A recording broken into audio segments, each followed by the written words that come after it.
This is really quite exciting. This is going to blow your mind. Like it. I like this a whole lot. Looks really elegant and pared back. It might just change the car market in the US is my impression, because the value for dollar here is next level. This is the brand new Volvo EX30. It looks like a normal family SUV, but it's actually a serious performance car in disguise. It's even more powerful than the AMG GLA 45S and the Audi RSQ3. And it's even quicker than a Tesla Model Y performance. This is also a Volvo of hyperlatives or superlatives, because it is the smallest Volvo SUV so far. It is the quickest Volvo SUV ever. And it is also the most sustainable one. And it's really fast. This is really quite exciting. I knew I liked the look of this thing from the pictures and from what I'd read about it, but having had a proper nosy around it and really understanding the numbers, this is quite a big deal for Volvo. We have seen so many of the legacy car brands hiding behind big, expensive, high-end EVs. They build a few of them, it looks like they're trying. They're not really trying. This represents Volvo really getting stuck in with electric cars. And I really like this smooth, naked front. I know that fake grills for aero are a thing, but I do really like this. Looks pretty cool. What do we think of this face then? I, for one, think it's a very lovely face. We've seen this design language first appear on the big EX90. Absolutely no semblance of a grille or a faux grille whatsoever. They've done away with it for their electric cars. I personally really like that. Why pretend? Really like these slightly pixelated headlights as well, a little bit reminiscent of Ioniq 5 potentially. I mean that in the best way possible. Turning indicators here in the front, they replace the daytime running light. That looks pretty cool, doesn't it? And in the rear here, the indicators are pretty small, but still visible enough, I would say. This will be your new Volvo membership card.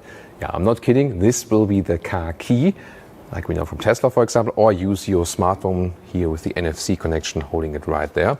Then door closing sound.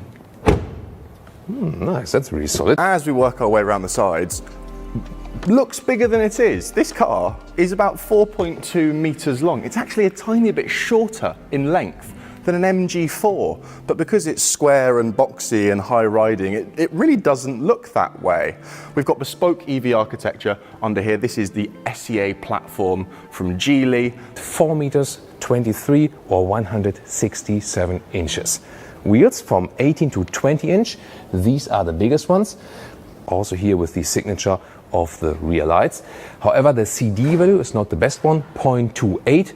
And that means it's rather a city SUV. On high speeds on the motorway, it will consume a little bit more, of course. I like this slightly swoopy roofline, just to make it a little bit more sporty looking from side on and a little bit more efficient as well, which means a bit more rangy. It's not the full-blown SUV coupe, thank goodness. Don't like those, don't understand them. I also like these trademark tall Volvo brake lights, but with the new stripy motif, the two black lines across the back, and this is good, look, boot button. Why would you want to go under there and get your fingers all grubby to open a boot? It's just a button, it's just a button. Let's talk about the boot. So, we have 318 litres of boot space, which includes 61 litres with this hidden space under the load floor. So it's about the same size as a Ford Focus. We can first take own measurements. Here, the length here, is about 72 centimeters to this notch. It's about 28 inches. You can see it's of course not the biggest one, but it's a city SUV. It's supposed to be small, and underneath you have even more space. For example, you could also fit a charging cable here. That is a 308 litre boot. It's not enormous, but it's a nice boxy opening. There's no lip, so it's quite usable.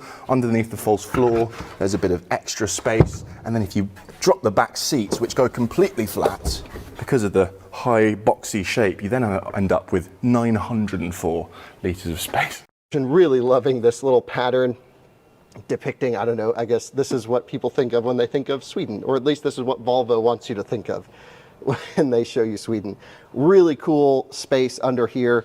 Right, interior of the EX30. There wasn't really any detail or much detail about this interior in the press material, so I'm sort of just taking it all in for the first time, and there is a lot to talk about in here. Let's just kind of work our way around. We'll start with the doors. We've got these lovely, beautiful door handles. Nothing about those suggests that this is an entry-level, affordable car. But then you notice there's not really anything in the door. There's a huge storage bin, there's a little armrest, but there's no speakers, there's no window switches, and that's because the speaker is one long sound bar across the dash, and the window switches are here. And what that means, having no tech in the door, is it just becomes much, much simpler and more affordable to manufacture, which again is helping them get down to that low price point. Really cool. Looking in front of me, there is no gauge cluster. They've followed in the Tesla Model 3 mold here, and they've put everything into this central portrait screen. And actually only this little thin section across the top is dedicated to providing you with the information that was previously housed in a gauge cluster, because really how much info do you need now that we're all electric? What gear you're in, forwards or backwards, and your range. And that's basically it, isn't it? What should we do next? Lovely square steering wheel, nice big clicky buttons on there. We've got a fairly kind of old school American style gear shifter. I quite like that. I think the main impression that I've got in here though is just how pared back and minimal it is. It's much more the Tesla approach. You've got a little screen here that gives you some information, and really that is about it. There are no buttons in here. I do like a few buttons. The glove box is actually here, and you open it in the infotainment system. There we go, with a lot of space inside actually. Let's close it. In the lower part, an inductive charging pad. Very lower part, you have it either like this, or you can open it for more space, and then you also have two USB-C chargers. Here, the window levers on the inside, and when you press this one, you can also control the rear window levers. Best cup holder I've ever seen. You ready for this? 2 cup holders, you close it. 1 cup holder, no cup holders, and it feels good. It's robust and rugged and nicely put together. Look at this. I like this a whole lot. And this, by the way, this is recycled plastic window frames and roller blinds. Yeah, these are 100% recycled PET plastic bottles, and this is one of 4 rooms, they call them. Different kind of aesthetics that you can have for the interior. I think it's fantastic. While you're inside, you can enjoy 4 distinct rooms, each giving the car a different feel. This one is called Breeze Interior. There's also a handful of ambient lighting setups to choose from, and you can even pair your lighting with its own soundscape. A wireless phone charger here, which has got a cool design. You just kind of lock it into place like that with some rubber bristles, and then your phone is charging. Infotainment system is Android Automotive based, means a native support of Google Maps. Also, when you put in a destination, it calculates the charging stops and so on.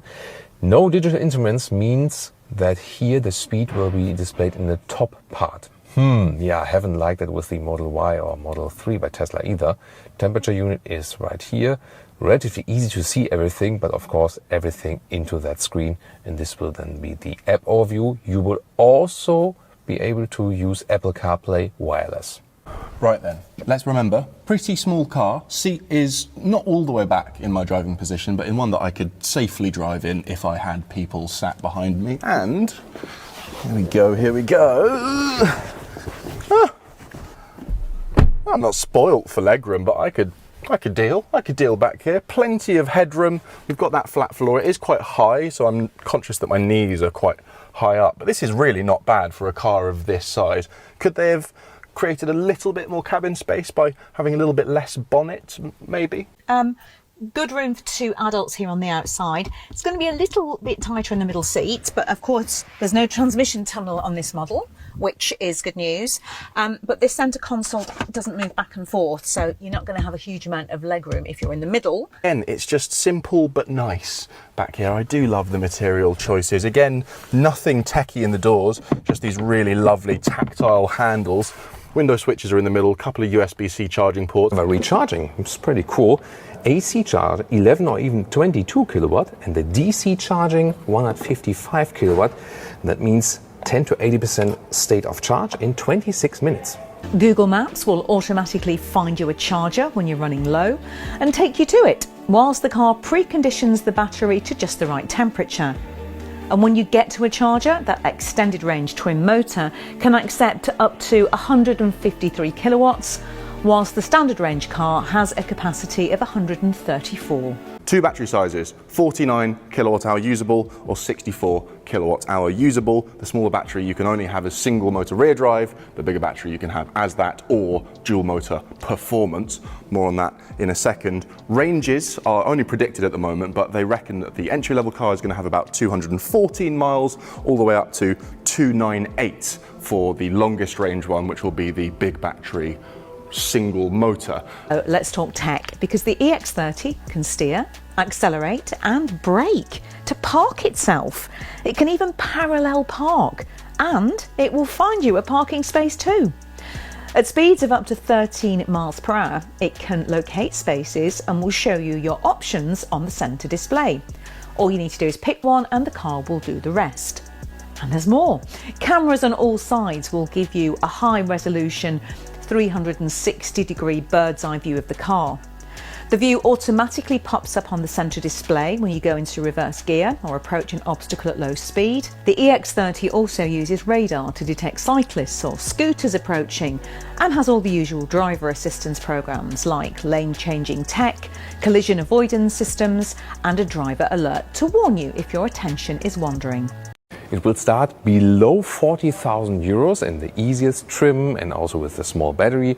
And then when you go for high trim and all-wheel drive, then you end up about like 55,000 euros. And that's quite reasonably priced in the premium segment.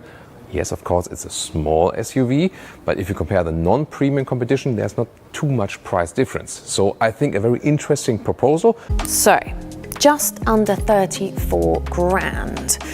To give you a little bit of a price point perspective, a new VW Golf GTI starts at about 39.5. A new Audi SQ2 starts at about 41. And this one's bigger brother, the XC40 Recharge, starts at about 46.